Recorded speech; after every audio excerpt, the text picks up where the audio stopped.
De mon point de vue, ce qui a été le plus marquant dans l'évolution du commerce récente, bon, le premier point est assez banal, c'est le développement du e-commerce, quoi, qui a connu une franche accélération à la faveur de la crise sanitaire, notamment parce que les acteurs du commerce en magasin, certains d'entre eux avaient pris du retard, s'y sont mis, ont mis les bouchées doubles, et ce faisant, ils ont contribué au développement de ce circuit de distribution. Alors c'est un peu retombé depuis, mais on est quand même aujourd'hui à un niveau qui est très supérieur à ce qu'on a connu avant la crise sanitaire. Alors une fois qu'on a dit ça, il faut quand même relativiser un tout petit peu, parce qu'aujourd'hui, on estime que la part de marché du e-commerce, du commerce de biens, hein, sur l'ensemble du commerce de détail, doit s'élever autour de 12 ou 13%. Ça veut dire que le commerce en magasin se taille encore la part du lion, hein. Donc c'est relativement peu quand on compare le e-commerce à peu près 25 ans. Hein. Quand on observe la dynamique qu'avaient connue les supermarchés, les hypermarchés en leur temps, hein, sur les 25 premières années, c'était beaucoup plus violent. C'était beaucoup plus violent. Et puis c'est très en dessous de ce qu'on imaginait, y compris au sein du secteur du commerce. On avait réalisé une étude en 2014 auprès de cadres dirigeants du secteur du commerce sur leur vision de ce que serait le commerce en 2024, 10 ans plus tard, c'est-à-dire aujourd'hui. Et bien notamment sur la question du e-commerce, on leur avait demandé combien vous estimez la part de marché du e-commerce à ce moment-là, et bien leur réponse était autour de 25% en moyenne, donc c'est quasiment le double de ce qui s'est réellement produit. Donc voilà, il faut relativiser, c'est important, mais c'est pas forcément le raz-de-marée qu'on imaginait.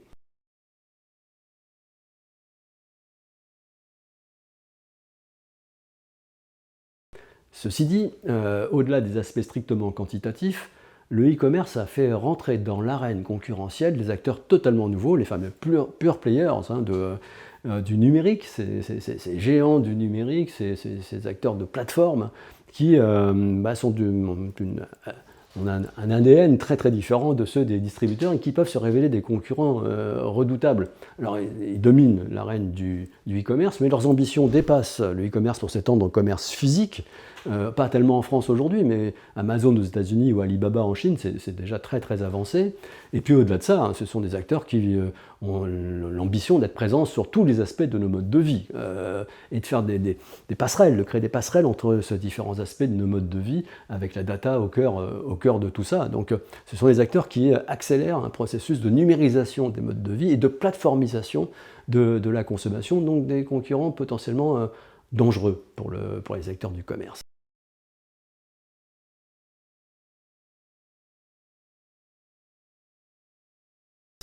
Voilà, ça c'est la première évolution. La deuxième, c'est le sentiment qu'on a assisté au cours des années récentes à une accélération de ce qu'on pourrait appeler l'orientation client du secteur du commerce et de la distribution. Je m'explique. En fait, ce qu'on appelle la grande distribution, qu'elle soit alimentaire ou non alimentaire, est née dans le contexte du capitalisme industriel des Trente Glorieuses. Et sa fonction économique, c'était essentiellement de favoriser l'écoulement des marchandises qui sortaient en masse des usines. Donc une orientation produit allant de l'amont vers l'aval. Eh bien, à la faveur de l'intensification de la concurrence, liée notamment à la réduction de la croissance, la grande distribution a longtemps cru à un rythme extrêmement rapide en prenant des parts de marché sur les autres formes de commerce. Ça c'est terminé hein, en quelque sorte, et donc la croissance s'est ralentie, et donc conséquence, la concurrence entre les distributeurs s'est exacerbée.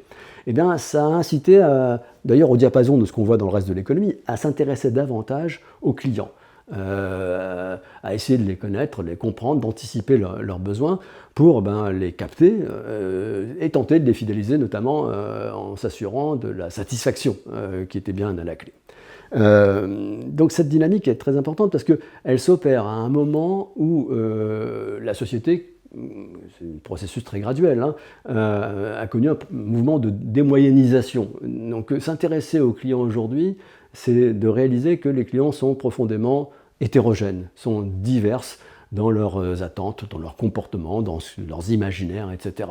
Et donc c'est un peu cette démoyennisation de la société appelle une sorte de démassification du commerce, c'est-à-dire arrêter d'essayer de servir le consommateur moyen, la fameuse ménagère de moins de 50 ans, hein, pour avoir une approche plus segmentée, identifier des segments de clientèle homogènes sur le plan de leurs attentes, de leurs besoins, de leurs envies, tout simplement. Et au lieu d'essayer d'avoir une approche attrape-tout, eh bien, développer des concepts commerciaux, des enseignes spécialisées qui s'efforcent d'apporter des solutions précises à des demandes spécifiques. C'est ce qu'on appelle le commerce de précision, et force est de constater que ces dernières années, ce commerce de précision s'est développé. La plupart des grands groupes de distribution, dans l'alimentaire ou dans le non-alimentaire, eh bien, additionnent un nombre croissant de concepts. En additionnant ces concepts, ils font de la masse. Et puis le commerce indépendant, lui, assez naturellement, il fait du commerce de précision en adoptant des partis pris francs dans lesquels se reconnaissent ou non les consommateurs qui sont visés. Voilà.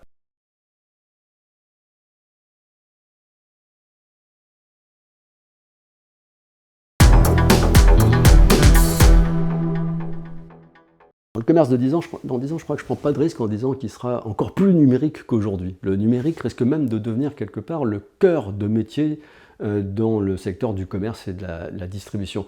Ce qui est dangereux, puisque quelque part, ce n'est pas une compétence initiale du monde du commerce. Et là, ça risque de provoquer une confrontation directe et dure avec les acteurs du numérique qui, eux, sont natifs et sont une taille tellement importante qu'ils sont toujours à la pointe des développements technologiques. C'est pas pour autant qu'il faut baisser la garde, au contraire. Donc je pense que l'effort de numérisation qui a été opéré au cours des dernières années doit s'intensifier parce qu'il y aura de la data partout. Ce numérique va fournir des outils de plus en plus performants, un, pour augmenter la productivité, et deux, pour améliorer la capacité à servir les clients. Alors du côté de la productivité, c'est banal ce que je vais dire, mais on aura des technologies qui permettront d'optimiser les flux logistiques de manière de plus en plus précise, avec notamment des algorithmes prédictifs. On a déjà des technologies embryonnaires aujourd'hui, mais qui vont se déployer, d'optimisation de la mise en rayon, de surveillance en permanence du niveau des stocks en temps réel. On aura même des technologies qui permettront, on les a déjà en réalité, de changer les prix avec une grande facilité, donc d'expérimenter des stratégies de prix dynamiques. Ça, c'est pour le back-office. Et puis le numérique va permettre une connaissance des clients de plus en plus fine, à mesure qu'on accumulera de la donnée et qu'on saura la traiter, notamment avec ces fameuses intelligences artificielles, eh bien, on sera de plus en plus en capacité de segmenter les marchés, d'identifier les attentes, d'anticiper même les besoins et d'aller au-devant des consommateurs pour mieux les satisfaire. Voilà, donc le numérique, c'est pas facultatif. Les grands groupes l'ont compris et intensifient leurs efforts, et je crois qu'ils ne sont pas au bout du chemin. Quant aux commerçants indépendants, aux petits commerçants, évidemment, là, il y a un certain nombre de technologies qui paraissent inaccessibles, mais il ne faut pas rester non plus sur le bord du quai. Il y a des outils qui sont déployables à une petite échelle. L'intelligence artificielle est finalement assez démocratisée. Simplement, il faut avoir la posture et se dire qu'on peut exercer un métier traditionnel qui valorise d'abord l'humain, mais pour autant s'appuyer sur le numérique pour améliorer la productivité et puis peut-être étendre la palette des services qu'on va rendre aux clients.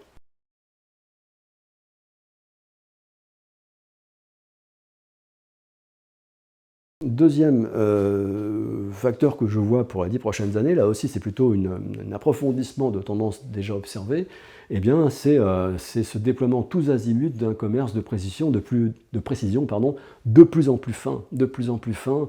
Encore une fois, ça s'appuiera sur le déploiement du numérique qui permettra d'opérer ces segmentations sur des critères de plus en plus subtils. Et donc le paysage commercial est appelé à se fragmenter encore davantage dans un nombre croissant d'enseignes, de concepts, etc. Si on observe d'ailleurs le commerce alimentaire aujourd'hui, sur toutes les surfaces, c'est assez frappant de voir que ce processus a déjà commencé. Si j'essaie de prendre un peu de hauteur par rapport à ce mouvement général, il est susceptible d'apporter une forme de dualisation dans le secteur du commerce, avec d'un côté des concepts qui vont jouer, comment dire, on vend la commodité au meilleur prix avec le maximum de facilité, de fluidité. Un vrai marché pour ça, des produits peu impliquants, ou pour une clientèle qui est très attentive à son budget, par goût ou par nécessité. Donc on le voit déjà, l'essor spectaculaire des stockeurs, quoi. Et donc dans une société où on risque d'avoir une tension forte sur le pouvoir d'achat dans les 10 prochaines années, il y aura très certainement une clientèle importante pour ça, accéder à l'essentiel dans les meilleures conditions de coût. À côté de ça, autre élément de cette dualisation, un commerce qui va tenter d'être un lieu de création de valeur ajoutée. C'est plutôt une sortie par le haut, en quelque sorte, par rapport à l'intensité de la concurrence. Se rendre moins facilement comparable à l'égard des concurrents, notamment moins comparable sur le terrain des prix. Et donc, ça veut dire concrètement réaliser que quand on est commerçant, de cette position-là, on est susceptible de créer de la valeur ajoutée qui se rajoute à la valeur ajoutée du produit.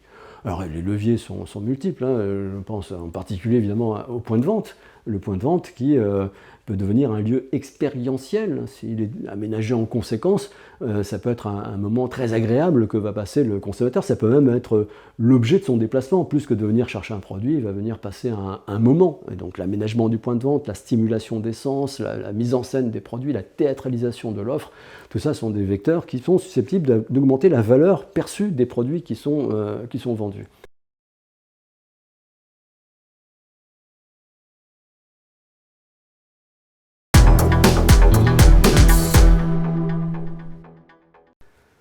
Pour moi, ce qui me semble potentiellement la dynamique la plus rupturiste à venir dans les années qui viennent, c'est le déploiement de logiques servicielles dans le secteur du commerce.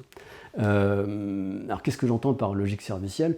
Ça part d'un constat très simple, hein, que chacun peut faire d'ailleurs en tant que consommateur, c'est que les clients en fait s'intéressent pas au produit en tant que tel lorsqu'ils s'apprêtent à acheter quelque chose. Ce qui suscite l'acte d'achat, c'est l'anticipation des effets utiles que le client va pouvoir tirer de la consommation du produit une fois qu'il a été acheté. Et pourquoi ces effets sont considérés comme utiles ? C'est parce qu'ils contribuent à résoudre un problème. Voilà. Donc ça part de là, c'est-à-dire que finalement on sera peut-être plus pertinent dans la démarche commerciale si on parle un peu moins de produits, mais qu'on parle un peu plus des effets utiles qu'on est capable d'apporter aux clients, voire même de la capacité du vendeur d'apporter des solutions plus ou moins intégrées aux problèmes que rencontrent les consommateurs. Alors c'est facile à dire, mais c'est un bouleversement radical, qui a déjà largement commencé dans le monde des relations inter-entreprises. C'est beaucoup plus timide, parce que c'est beaucoup plus compliqué, sur les marchés de consommation. Et pour autant, on commence à voir des signes du déploiement de ce type de modèles qui sont potentiellement rupturistes. J'en prendrai quelques exemples. Peut-être pour que tout le monde comprenne bien de quoi il s'agit, pensez au vélo en libre service qu'on a dans la plupart des grandes villes aujourd'hui. Ça se substitue à l'achat d'une bicyclette. On vous offre une solution de mobilité à bicyclette en ville qui comporte évidemment l'accès à la bicyclette, aux bornes de stationnement et de recharge, à l'application qui va avec, etc. etc. Voilà. Donc, pour prendre un autre exemple plus marchand en quelque sorte, l'automobile. L'automobile est en train d'amorcer ce virage, puisque à peu près un véhicule sur deux immatriculés par des particuliers sont associés à la formule mise à disposition d'un véhicule, plus entretien, plus garantie, plus assistance, un bouquet de services qui va autour du véhicule pour apporter une solution de mobilité. Et donc, il n'y a pas d'achat du véhicule. Voilà. Il y a simplement un accès provisoire, un moyen de trouver une solution à son problème. Et bien ça, le secteur du commerce commence timidement à explorer ces possibilités. Alors ça peut, très classiquement, ça peut être de la location courte durée. Quel est le sens d'acheter une perceuse lorsqu'on fait 3 trous dans l'année ? Le louer au moment du besoin peut largement suffire. La plupart des enseignes de bricolage offrent aujourd'hui des formules de location courte durée. Ça peut être aussi de la location longue durée. Est-ce que j'ai besoin d'être propriétaire de mon téléviseur ou de ma machine à laver ? Là aussi, on a des enseignes de l'équipement du foyer qui testent des formules de location longue durée, avec un succès variable, parce que c'est souvent trop proche, trop facilement comparable avec le prix d'acquisition. Mais on peut aller plus loin. Déjà, partir de l'idée que l'offre ne doit pas se limiter aux produits qu'on vend traditionnellement, mais que pour apporter une solution, il faut construire une offre plus éclectique, plus hétérogène, ce que j'appelle un bouquet, hein, qui va combiner des biens et des services qui sont peut-être différents d'un point de vue des filières d'approvisionnement, mais qui sont complémentaires dans l'usage que va en faire le consommateur pour obtenir la solution à son problème.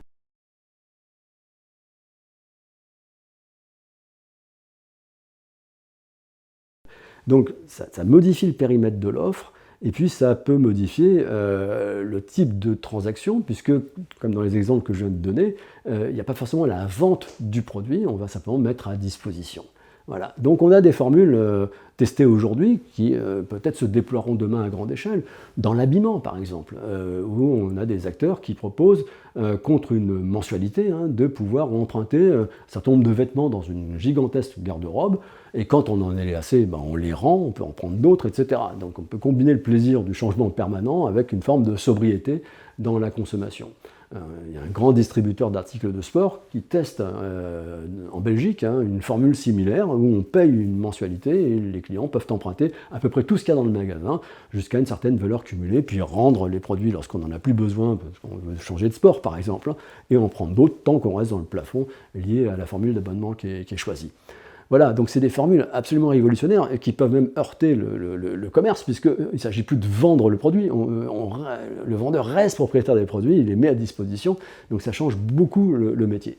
C'est compliqué, c'est pas écrit, c'est donc dangereux, mais je ne pense pas qu'on puisse passer à côté, notamment parce que ces modèles-là, non seulement ça va directement au but, ça vise vraiment la satisfaction des besoins des consommateurs. Donc de ce point de vue-là, c'est la continuité logique de l'orientation client, mais surtout parce que c'est un modèle qui potentiellement est vertueux sur un plan environnemental. Or, le secteur du commerce va devoir se frotter à la transition environnementale d'une manière ou d'une autre. Et ici, on a quelque chose qui est potentiellement vertueux pour deux raisons. Premièrement, par la mutualisation des biens, les vêtements dont j'ai parlé tout à l'heure dans les formules d'abonnement, chaque vêtement va être utilisé beaucoup plus intensivement que la plupart des vêtements que nous avons dans les placards et qui sont portés que très épisodiquement, donc c'est de la matière qui est immobilisée, qui ne produit pas beaucoup d'effets utiles. Là, par la mutualisation, pensez aussi aux bicyclettes en libre service, par la mutualisation, la même quantité de matière va produire beaucoup plus d'effets utiles. Puis le deuxième point est encore plus intéressant peut-être, c'est que là, le vendeur reste propriétaire des ressources matérielles qui permettent d'assurer la solution au problème. Et donc il n'est pas du tout dans son intérêt de faire en sorte que ces produits ne durent pas longtemps, au contraire, plus les produits seront durables, dureront longtemps, plus ils seront faciles à entretenir, à réparer, etc., voire à recycler quand ils arrivent en fin de vie, plus l'acteur sera rentable. En quelque sorte, plus on est en attente de profit, plus on sera économe dans les ressources qu'on mobilise, qui est vraiment ce qu'on attend d'un nouveau modèle de consommation centré sur l'objectif de sobriété.